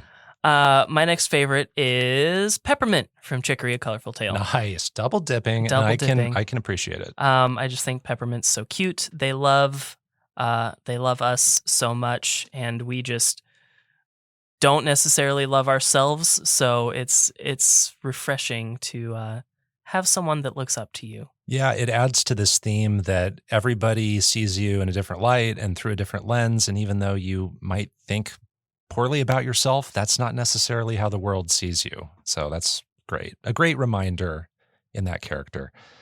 My next favorite character is the shark from Abzu. So much of the narrative of this game hangs on this shark. The shark matters tremendously, and the shark, they nailed everything about the shark when it comes to the moment of meeting it and being intimidated by it, scared by it, times where it goes away and then comes back and joins you, times that are really sad, and then really triumphant times. There is a great story with the shark and your character that you play as, and I love that final chapter. Perfect. My next one is Uncle Gwyn from Jack Move. I haven't spoken too much about the actual like characters in Jack Move, okay, but Noah can be a little bit hot-headed, and Ryder can be a little bit. There's a little bit of hot-headedness in our two main protagonists, but Uncle Gwyn's like a voice of reason, and he's also very dashing and is infiltrating Monomind from the inside. So he's like a terrorist, but maybe the kind that isn't the worst. Maybe I shouldn't say that. He is a saboteur of evil. Saboteurs can be good. Yes. And he's just this great voice of reason. And he just looks so nice in his little like robe and his little bar. He's such a dashing man. He's a dashing rebel. Yes. Love it. My next favorite character is Big Mud from Sludge Life. Hell yeah. This is a character that you don't interact with a ton. And many players, I suspect, will not even run into Big Mud. Big Mud is like in this room that's kind of hard to find. I didn't find him until really late in my playthrough. But Big Mud is sort of this character on the outside of everything. He's sort of making music that's commenting on this world. This is the in-game persona of Dose 1, who provides the original like hip hop soundtrack of this game. And Big Mud is a character I first met when I played the demo for Sludge Life 2 in the Steam Next Fest, which itself is a self-contained like 10-minute experience where you hear a song from Big Mud in a recording booth and it transforms into this crazy like psychedelic music video. And so I was excited to find this character in Sludge Life 1, and I did. And I just mostly love his like design and that he provides the soundtrack and that his voice is like mumble rap, like sludgy, like grumbly. And it's a kind of vocal delivery that I just don't hear in a lot of games. And I find it just really fitting for this world. So that's why. Excellent. And again, I'm excited to learn more about Big Mud and Sludge Life 2. Awesome. My last and absolute favorite character from this season, let's see if you remember. I said it in the episode we recorded it, that she would be my favorite. From Going Under, it is Kara, the lead developer for Fizzle. That's right. Yeah. I just think she is so hilarious. I love her personality. I love her take on technology. I love the way she interacts with each individual different character at Fizzle. She has a different relationship with all of her coworkers. Oh, that's awesome. And her design's pretty cool too. So Kara is my absolute favorite character from the season and most seasons of Underplayed. Wow. High praise. High praise. My next favorite character is Chicory from Chicory, A Colorful Tale. Excellent. Because Chicory is just someone you have very real pillow talk moments with. And I've talked a lot about this already in this episode, so I don't need to go into it too much. But you also go through ups and downs with Chicory in this game. Times where you kind of fight, and it's uncomfortable to be in that sort of spot in your relationship with Chicory. But then things come around, and both sides of the relationship realize mistakes that they're doing, and they reconcile that. And Chicory just allows this game to have very like grown-up conversations that were very meaningful to me again. And now we move on to our final three categories. Our first category in this section is favorite storytelling. This is where we're just choosing one game, a game with writing or narrative that sticks with us the most. What do you pick? I think I'm going to go with Chicory here. Nice. Most of the story points in Chicory do happen inside the trees or at specific scripted points. And I'm not necessarily like enjoying my journey on the way to those points, but anyone that I happen to meet along the way has some sort of story or has some sort of personality. So even when story proper moments aren't happening, I'm still getting traces of individual stories here and there. And I really appreciate that. And it feels more organic. And so Chicory, A Colorful Tale, my favorite narrative. I can respect it completely because this is my pick too for favorite storytelling. Yeah, it has the macro storytelling. It has the micro storytelling. I love all the side characters and how they elicit so many emotions. I think the story is also told really clearly, really well. The way the dialogue is written feels authentic. It feels like they took real human conversations and transcribed them into a game with just animals talking at each other. And it still makes me emotionally invested because it feels so real. And now our favorite visuals. This is where, again, we just choose one game from all the games we played in Season 4. It is the game with the graphics or visual style we love the most. I'll start with this one. My favorite visuals. I thought about Sludge Life just because of the style. That was the first thing that popped in my head. But I'm going to go with Cuphead. Okay. I'm going to go with Cuphead, going with my heart, with maybe an honorable mention with Sludge Life. But Cuphead is just an impossible game to me. I don't know how you make this game. It is handcrafted. It is the amazing character designs with so much personality in each stage, but it's also the hand-painted backgrounds. Some of these backgrounds have live models that they photographed and then did like stop motion animation on. And there's just something that you can't replicate there completely digitally. And so they took 5+ years to make this game, and it really shows. I'm sure a lot of that was programming. I'm sure a lot of that was like just trying things and scrapping ideas and trying new ideas. But a lot of it had to be the visuals, and the time they took is on the screen. Yeah, there's a reason a lot of like children's shows are CG instead of hand-drawn animation these days, because it's CG fast. is way easier. Fast and easy. Yeah. My favorite visuals, it's really easy for me. It's Unsighted. This is my total Nice. jam. Yes. I fell in love with the idea, Unsighted, like starting with the visuals. And having played through it now, it didn't disappoint. It was exactly what I expected and more. So, very easy pick for me. Very cool. I totally understand. I loved the visuals and just the style of this game. All those places in Arcadia have a different look, and they all look like they still belong in the same world too. And yeah, the character designs, every time you talk to somebody, they're so detailed and they express themselves really well. And just like the shading and that pixel art at every single point. I love it. Yeah, they killed it. Now, our final category, it is our favorite soundscape. From all the games we played, we pick a game from Season 4 with our favorite music and or sound design and or voiceover performance. How about you start with this one? All right. There were, in my opinion, two just especially good ones for me that I experienced this season, but I'm going to go with Dandara for this one. Oh, nice. I think the sound effects are really dynamic, and the music from Thomas Kaufman is just so good, and it fits the world of Dandara so beautifully. But it just like sounds so haunting or cool or dramatic or just peaceful. All of it's there, and the instrumentation used is inspiring, and I love it. It's unlike other soundtracks I've heard.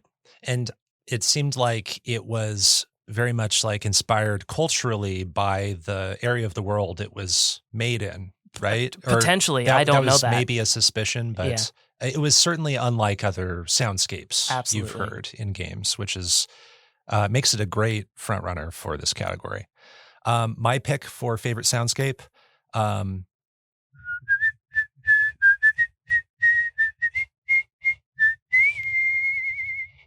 Chicory: A Colorful Tale. There we go.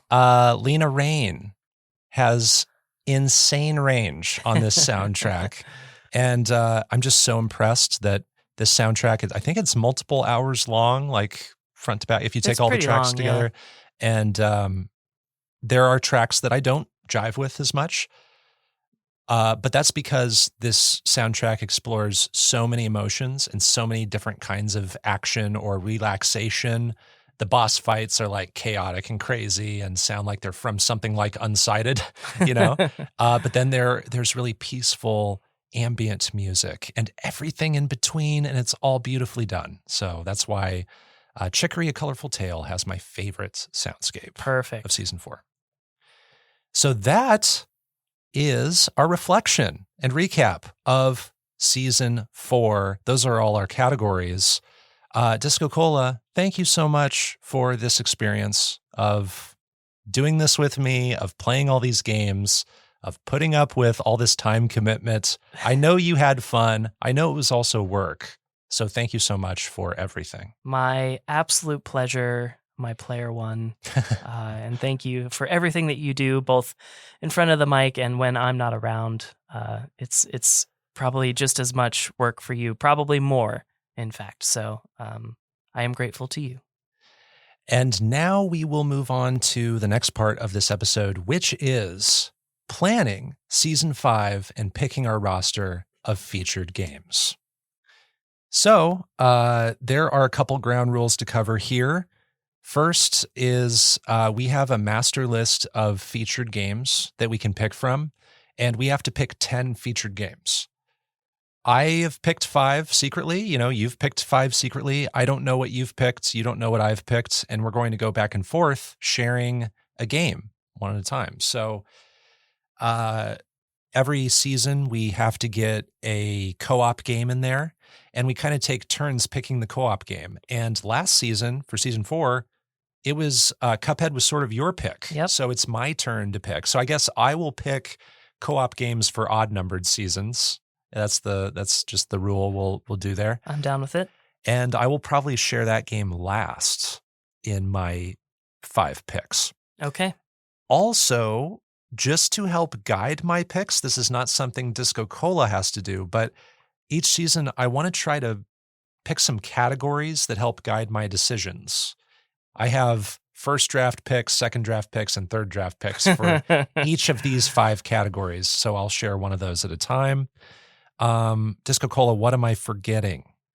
We can't really veto each other's picks unless maybe there is an obstacle to playing that game. Yes. For some reason. Yes. Or if maybe DiscoCola picked 2 Metroidvanias and then I want to pick a Metroidvania. We probably shouldn't have 3 Metroidvanias in one season. We're very conscious about like how many of each genre we're picking. Yeah. Too. So we should try to pick a good variety. And within my 5, I have a good variety genre-wise. I do as well. Okay. So, but there might be a little bit of overlap, or I might pick something DiscoCola wanted to pick or vice versa. So we will adjust from there. I think you started last season because you started with Cuphead. So I can start with this season. My first pick for season 5. This is so exciting. You're so happy. Well, this determines our fates for like the next half of a year or something. It's you make crazy. It sound so grand. I know. Well, I mean, it's important. It is important. My first category is a game I know little about. Okay, so I have 3 options here. And the first game I'm going to pick is Totally Accurate Battle Simulator. Oh my word. Okay. Totally Accurate Battle Simulator is on Steam. It's might be other places. Let's see. It is on Nintendo Switch, PlayStation 4, and more platforms. And it has over 100,000 reviews on Steam. And it's just something I've never looked into. It is a sandbox simulation game where it has like wobbly physics, and you have an army, and it's kind of like when you're a kid and you have tons of action figures and you're just smashing them together. Perfect. But I think it also has a story mode. I think a lot of people play it just to play around and just throw armies at each other. So I think there is a fun like objective to this game, but then there's also some open-ended fun you can have. Okay. Here.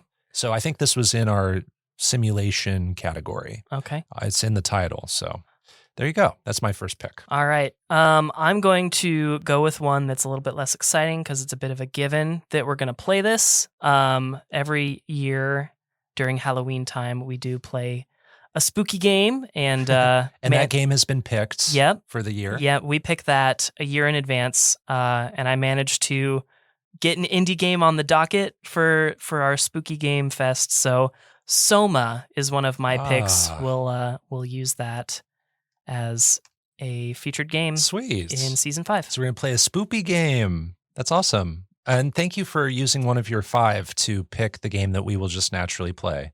Appreciate that. No problem. But I think we're both excited for that one. Oh, a lot. So my next category is a game that has a sequel. And there are a lot of options here because tons of the games we've vetted have 1 or maybe even more sequels. But the one I'm going with is Risk of Rain. This is a roguelike. All right. That is one that I have previously owned and then sold. Okay. I haven't gotten rid of many physical copies. So you haven't actually started it? I started it and then jumped off of it. So I have to get back on it. Interesting. Now, and here's the other thing. There is a game called Risk of Rain Returns, and it's supposed to be a remastered version of Risk of Rain. Interesting. So I don't know when this comes out. I just realized this when I searched the game on Steam. You know what? It says release date 2023, but I don't know when this is. Let me look up Risk of Rain Returns release date, see if this is out there. It just says 2023. You know what, DiscoCola? Now that I look this up, I think I'm going to call an audible. I'm not going to do Risk of Rain. I want to wait till we can play the definitive version of Risk of Rain Cool. through Risk of Rain Returns. Okay. And I'm actually going to change Risk of Rain in our lists of possibilities to Risk of Rain Returns. Okay. So this is kind of like how we're waiting to play Braid because that game's being remastered. So I'm going to go with my second draft pick. I'm going to go with SteamWorld Dig. Cool. I don't know anything about SteamWorld Dig, but I know what the character looks like. You do, because the character showed up in in Runbow, right? In Runbow, yeah. That's funny. So let's look up a little bit about SteamWorld Dig. SteamWorld Dig is a platform mining adventure with strong Metroidvanian influences. Hey. And it's steampunk. It is where you're like digging farther and farther down into the surface of the earth. And this is something I've actually played before, but this game came out in I think over 10 years ago or about a decade ago. And it's just been so long since I've touched this. I remember a lot about it, but it has a recognizable character. So I think it would be a good one to feature in kind of the Metroidvania Light category. Awesome. Cool. SteamWorld I will Dig. take it, and it's a manageable game length, so I am totally down. Sweet. Okay, what's your next pick? My next pick is I want to play Titan Souls. Oh. So we're kind of going the other way in a way. Yeah. So Titan Souls comes from the same team that made Death's Door. And yes. the worlds are technically connected, but they're not like sequels. Not strongly, but there are references to Titan Souls at the end of Death's Door. So I want to play Titan Souls. I already have it. So Okay. that seems like an easy pick for me. And this game is supposed to be hard. It's supposed to be like kind of a top-down. It has the Souls-like user-defined tag on Steam. So prepare to be challenged by this. I have not tried this. I haven't tried it I also have it in at least my Steam library because I got it on sale for like a couple bucks one time. Yeah. Okay, I'm excited to go backwards in Acid Nerve's gamography and see what they made before Death's Door. Sweet. All right, I will pick the next one.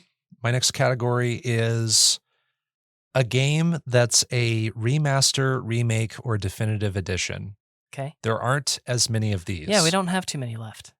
But I'm going with the Stanley Parable Ultra Deluxe. Okay. So there's the Stanley Parable, which I originally played around the time it came out. Now this game has re-released. I think it re-released last year with a definitive edition called Ultra Deluxe. And I think it's on pretty much all platforms. I know it's on Steam. I think it's on PlayStation. And look up for me if it's on PlayStation 4. Yeah, it looks like it. So Okay. I'll be okay.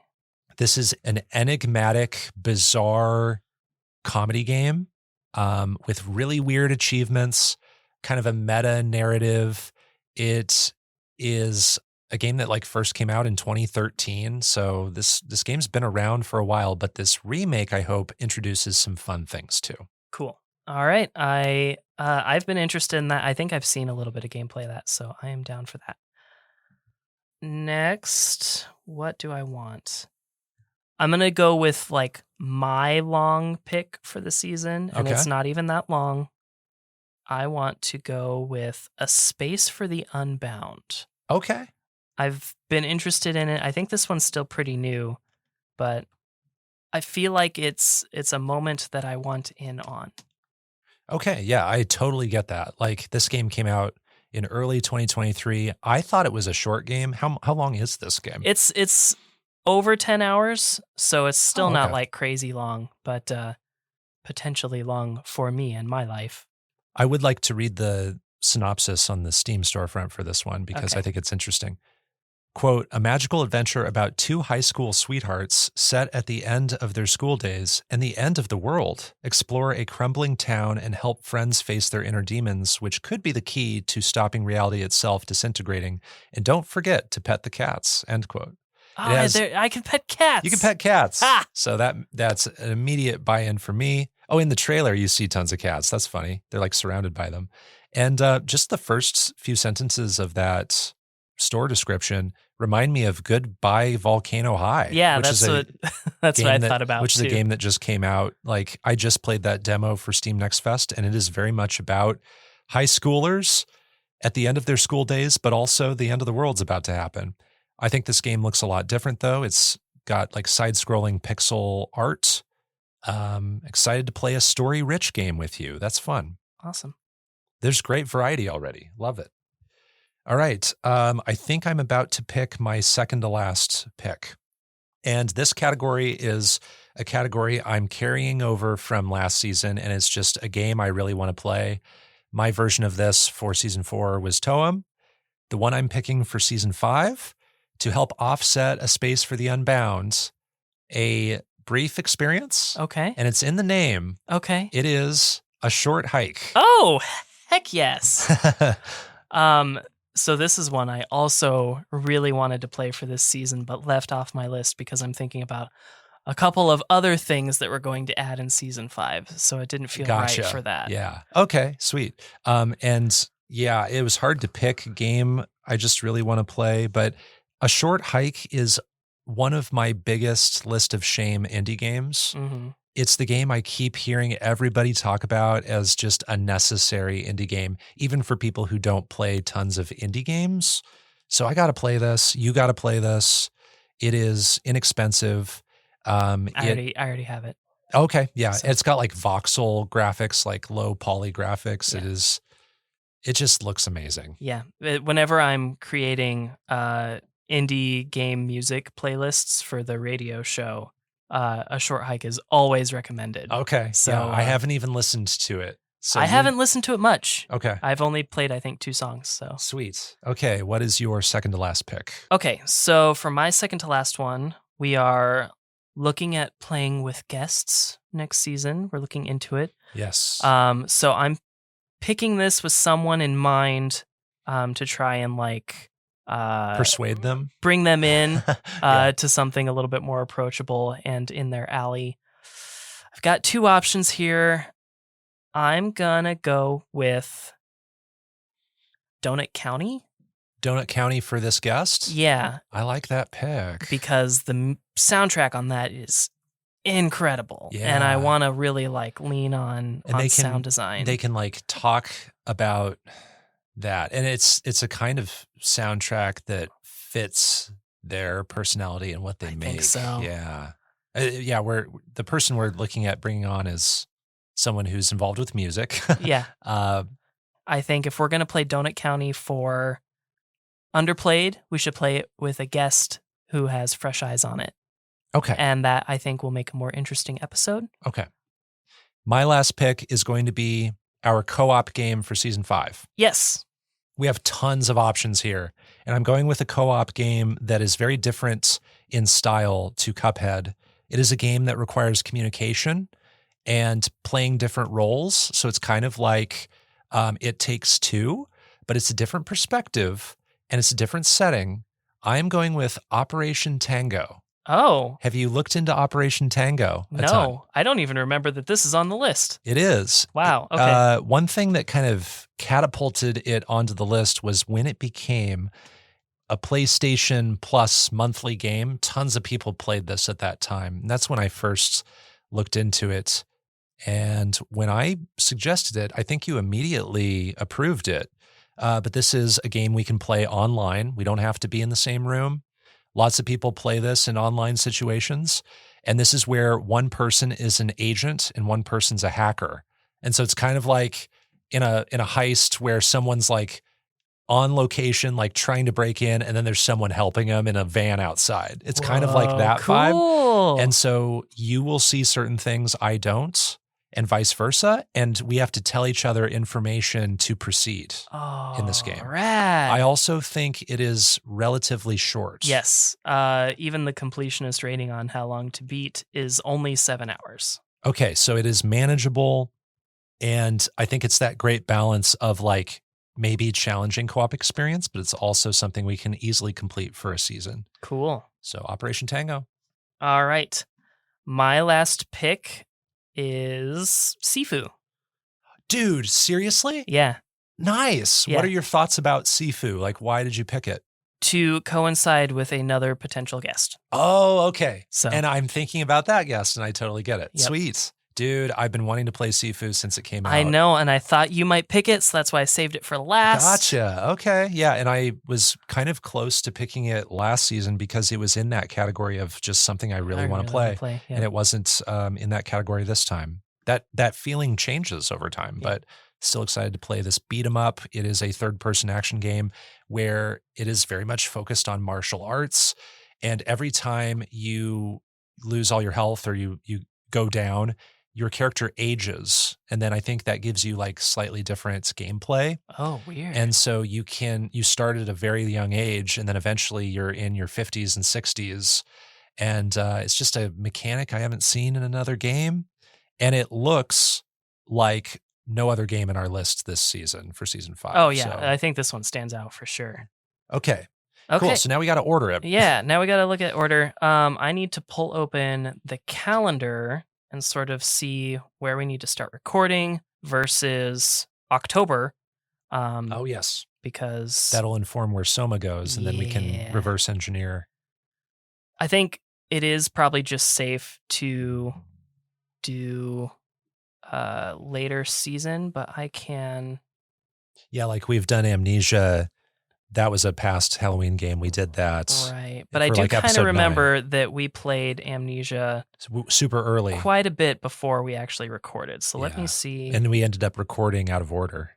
That's We true. recorded like episodes 1, 2, 3. Then we did episode 9. That's then we. right. We did do and I that. don't think we ever told anybody. Did we? I don't think so.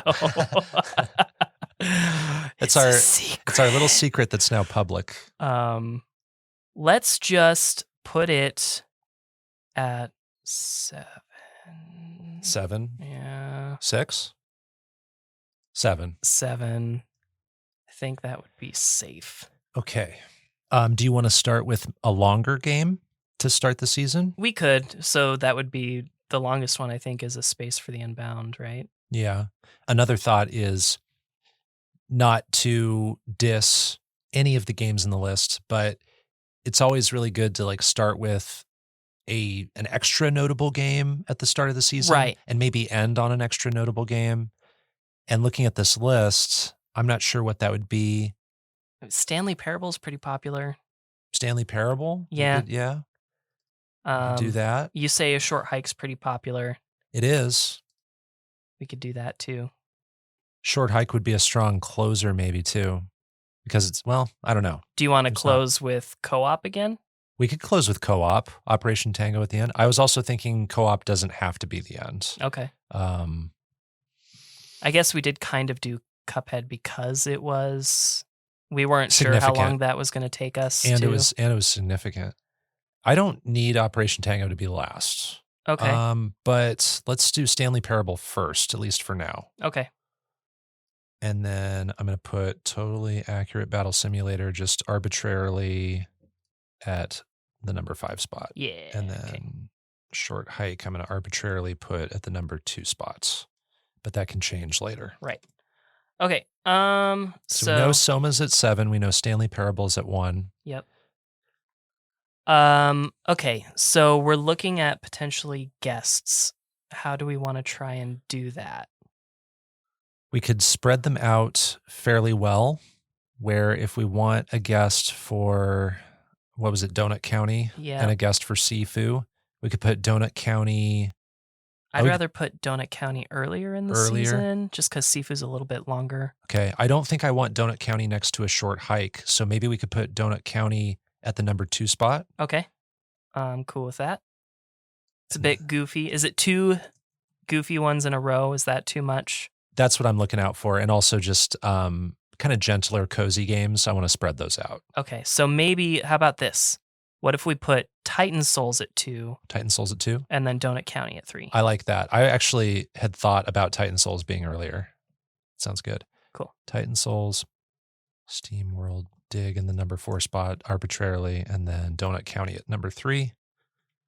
Okay, so far, Stanley Parable at 1, Titan Souls 2, Donut County 3. Do we like Steam World Dig for number 4?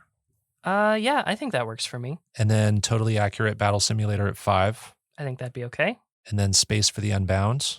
Sure. Real quick, can you look up how long is Totally Accurate Battle Simulator? Even though it might be more of an open-ended game. I think that was only like 2 hours. Okay, Let me open it back up. Because that next to A Space for the Unbound would be a good matchup of short versus long game.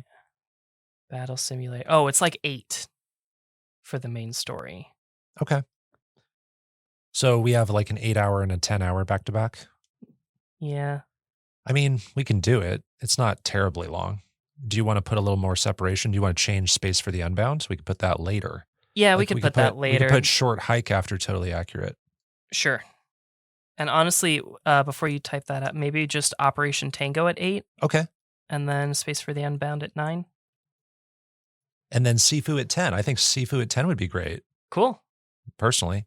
So we have number 1, Stanley Parable Ultra Deluxe.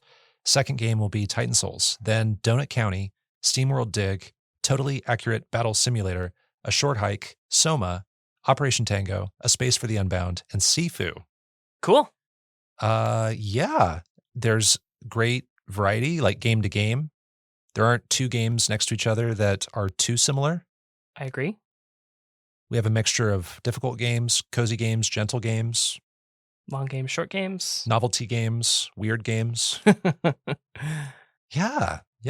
I'm digging this. Cool. Sweet. Okay. So that will be the list. We will plan on that. We might start playing some of these games between seasons, but our first episode of season 5 will premiere in January 2024 if all goes according to plan. And so that's the list. And then DiscoCola, real quick, I was just curious, what are you looking forward to doing between seasons, and maybe what will you play? What's going to go on in your life?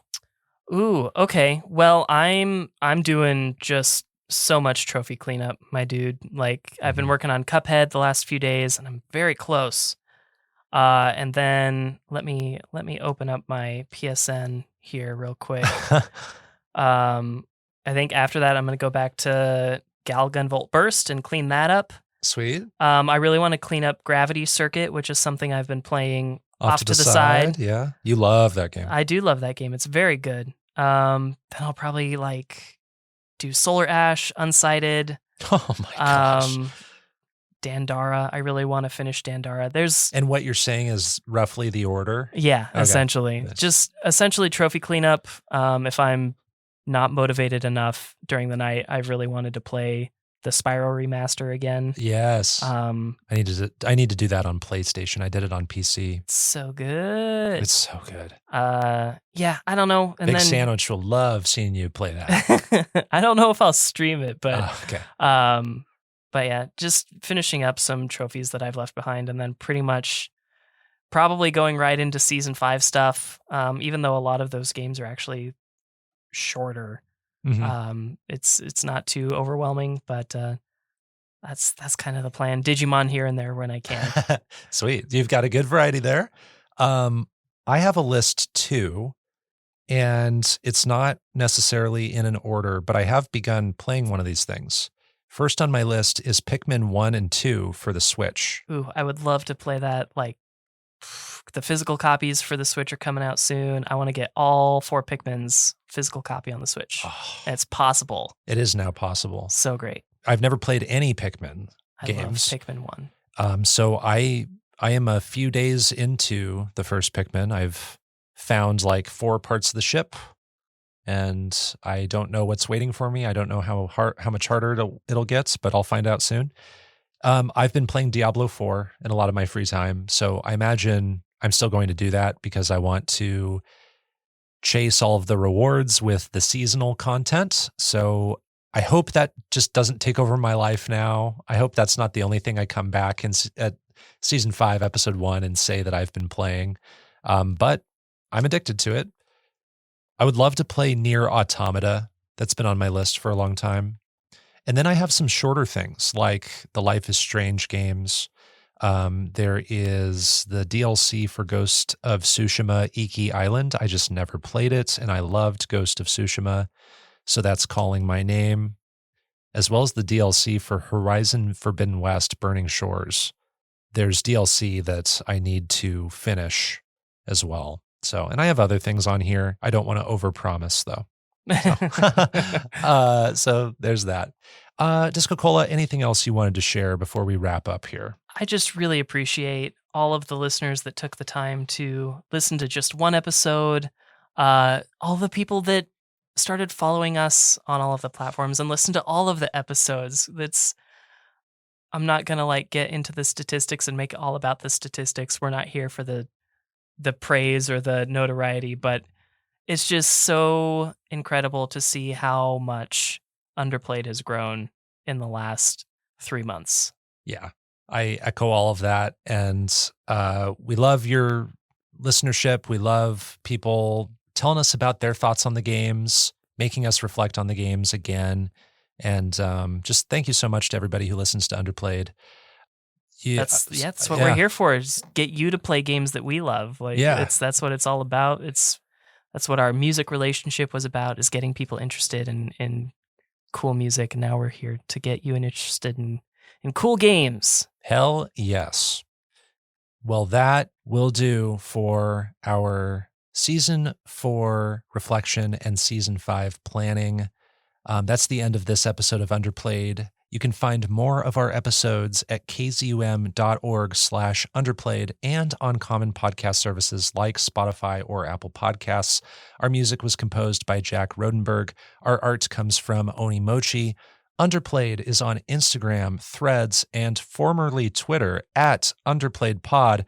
You can find me in all of those places at Bopo, that's BO_PO. And check out that same handle on the GG app, where you can see my game lists and what I'm playing during our break. And I am at DiscoCola on all of those platforms, mostly formerly Twitter, and the GG app, where I just made a list of all of the games that I bought sight unseen because of a badass trailer. And you can check out Underplayed's Twitch channel. It's Underplayed Podcast, where we will soon be playing Operation Tango. And next time you hear from us, we will be going into Season 5 in early 2024, hopefully. And until then, everyone, keep on playing.